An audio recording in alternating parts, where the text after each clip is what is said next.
right, ladies and gentlemen, congratulations to Oklahoma. The game is still going on, by the way. It's like 4 minutes left in the game, but I'm just going to make the video now. Guys, we got our ass kicked. This is the worst loss that I think Alabama has suffered since the Clemson loss back in the national championship in 2018. It's been a long time since we had a loss like this. And quite frankly, if you go back to the Saban era, we've only had maybe 3 losses. We've lost by a couple scores before, but this was an ass whipping. We didn't even score. When was the last time? I want to say the LSU game when we lost that game of the century game back in 2011, where we lost 9-6. Like, that's the last time we haven't scored an offensive touchdown. That's the last time I remember, at least, that we haven't scored an offensive touchdown.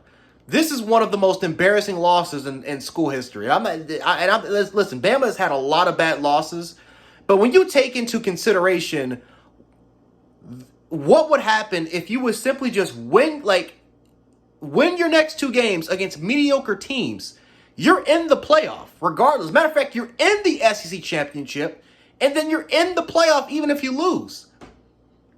So you lose to one of the worst, if not the worst, Oklahoma team since Bob Stoops first took over. Like, this is embarrassing, quite simply put. And Oklahoma fans, listen, Oklahoma fans, you have every right to clown. Every college football fan has every right to clown. Hell, even the Ole Miss fans I clowned earlier have every right to clown this team. This is worse than Ole Miss losing to Florida. But you know what? As I'm just watching the game and I'm thinking to myself, even if we won this game, even if we won every game and made it, we weren't winning the SEC championship. We weren't even we were probably going to lose in the first round, going on the road to a colder environment when you're going against a similar defense like Oklahoma's. Now, Oklahoma has a really good defense. They can put 5-year-olds in that defensive line. They're well coached. They're well disciplined. They fight extremely hard. Like, this is a team that's been battling injuries after injuries. Like, they've been nicked up all season long, so we can't use the injury excuse because Oklahoma has had far more injuries. Like, we just got our ass kicked tonight. We got out-coached. We got outplayed. And speaking of coaching, you're talking about a coaching staff that had a bye week. And I'm talking about Oklahoma. They were well prepared. They had a week off of extra preparation. They did a similar thing to what Tennessee did against Jalen Milroe in terms of just crowding up the box, defending the quarterback counters, the quarterback counters, the sweeps, the options.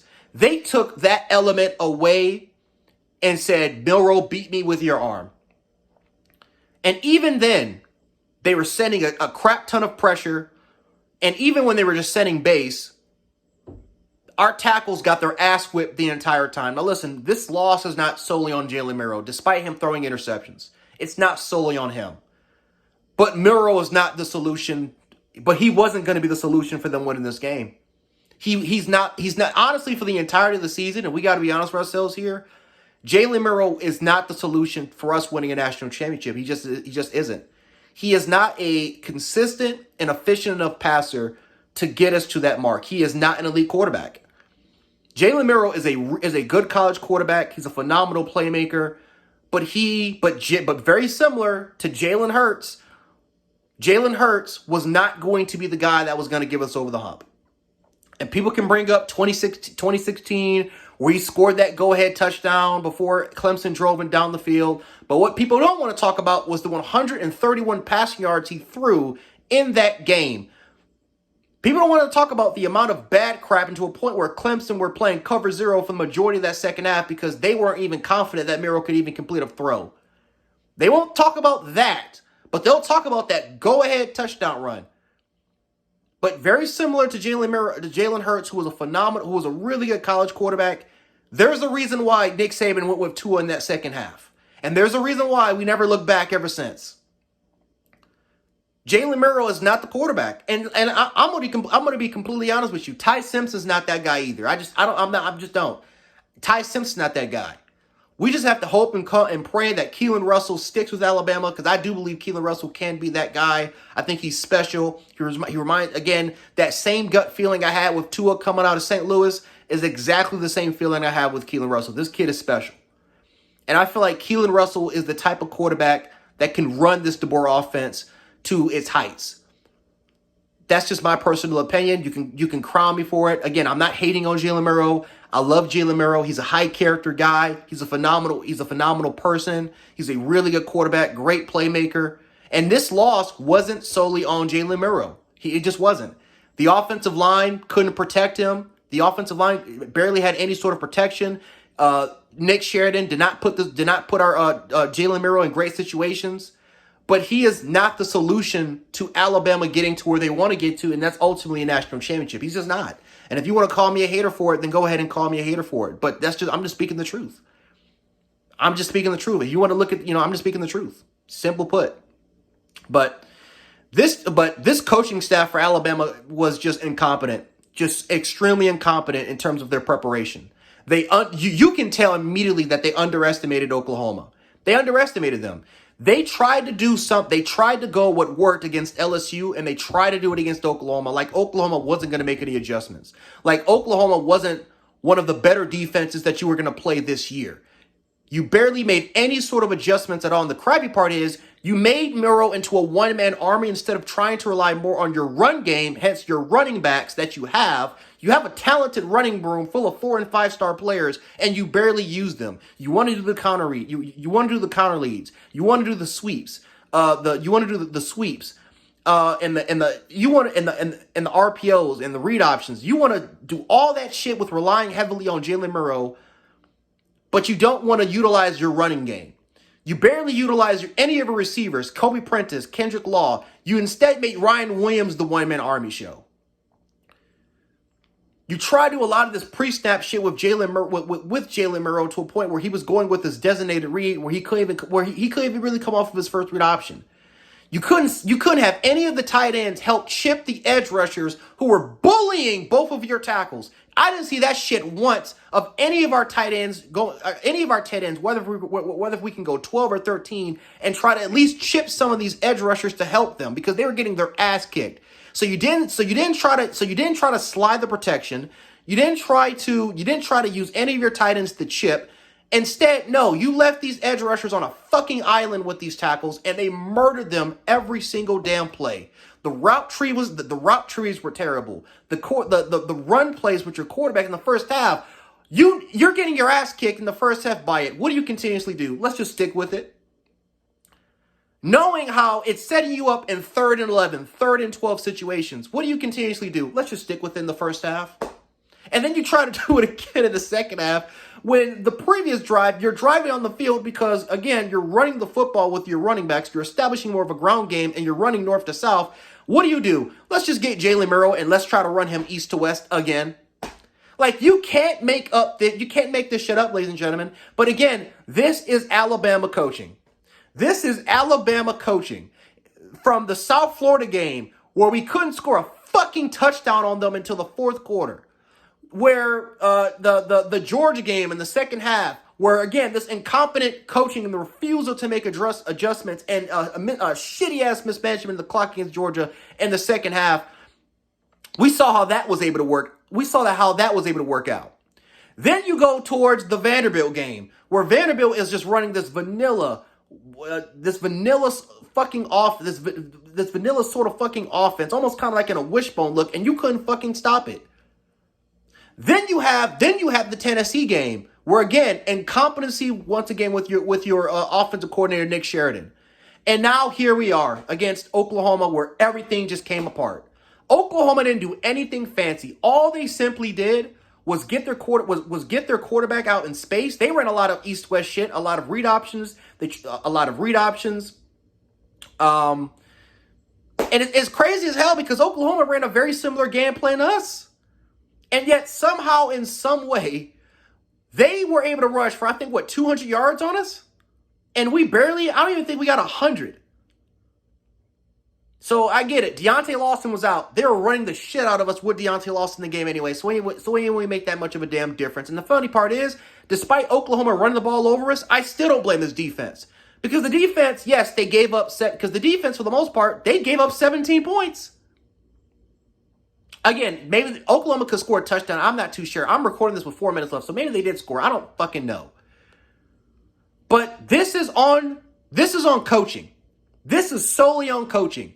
Your offense wasn't prepared. Your defense sure as hell definitely wasn't prepared. And the crazy part is, I have no idea how Kane Womack, how you couldn't get your defense prepared when the only solution for Oklahoma to win the game was by running the ball, using the read option, using the receivers in motion, using those receivers in motion, using some trickery, doing a lot of north and south shit like that.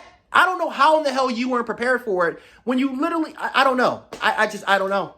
I don't know what the fuck is going on. But again, your coaching staff got out coached. The execution was terrible by our players anyway. We kept, I don't know. I just don't know, man. Like, I'm tired of talking about this. Every single fucking week I have to talk about this. I'm tired of it. We deserve to lose. And the season's over. Unfortunately, now here's the crazy part. Even if you would have lost today by the score 324, or maybe they scored a touchdown 3-3, you won. This would have been your second loss if you would have took care of Vanderbilt. And your playoff hopes would still be alive. Like, that's how, especially if A&M was to lose today, your playoff hopes would have still been alive. But you lost to Vanderbilt. So now you lost to two teams. Vanderbilt is 6-4, but they're about to be 7-4 in a minute. So Vanderbilt, I keep saying Vanderbilt is at least a solid team. Oklahoma is a shitty team. They are a shitty team that has lost a massive amount of players. Matter of fact, their entire receiving, four or five of their guys, including Brandon Thompson, was hurt. And you just let Oklahoma do whatever you want to do. Like, this was unprepared. Just the preparation was terrible. The players executing the field, terrible. Oklahoma beat the shit out of you. One of the worst Oklahoma teams that had nothing to play for. Yeah, maybe bowl eligibility. No one gives a fuck about bowl eligibility. You think these fans want to see this team play in a bowl? No one gives a fuck about bowl eligibility. They had nothing to play for. And they said, fuck it. Nothing to lose, nothing to play for. Let's just go out there and let's just see what we can do. And you gave that team hope. And you did it from the first snap of the game. You underestimated this team. You treated this team like they were LSU, and you got your ass kicked. Probably the worst loss in the last 15, or maybe even 16 years. This is worse than the national championship loss against Clemson. This is worse when we got our ass kicked in Jordan Hare in 2017. This is worse than losing to Vanderbilt. This is way worse than losing to Vanderbilt. Two of your worst losses, arguably in program history, knowing the stakes were in this season. I don't even know if this team's going to go 9. I'm going to be honest with you. I don't even know if this team's going to beat Auburn next week. I don't know. Because Auburn is a better football team. Right now, they are a better football team than than Oklahoma. I think Oklahoma's defense is better. But Auburn's defense isn't that bad. They have an offense that can actually go out there and score points through the air and through the ground game. So I have no idea if you're even going to beat Auburn. That game is honestly an even take, the way that this fucking shit show is. So hopefully so I don't know. Your season's over, but the one game that you have to win every year is Auburn. That is your rival. So we'll see what happens there. But yeah, your playoff hopes are over. It's done. And the crappiest part is this is probably one of the easiest times to make it. The one time they expanded it to 12 teams, you're thinking, oh shit, we can go 10-2 and make the playoffs. You can't even do that. You can't blame talent. You lost a lot of players to the portal, but you still can't blame talent. You still had a lot of really great players on this roster. Can't blame the talent. Big part of it though is coaching. It's a huge part. So it is what it is, man. But you're 9-3. I know Matt Moscone is laughing his ass off saying that Alabama's burning. Well, we are burning. I can't disagree with that. We're fucking burning. 8-3 with a chance of probably going 8-4. And I don't even know. Ridiculous. But congratulations to the Sooners. You guys absolutely deserved it. And I'll catch you guys on Coach Sean's live stream. I'll be going on there once the video is uploaded.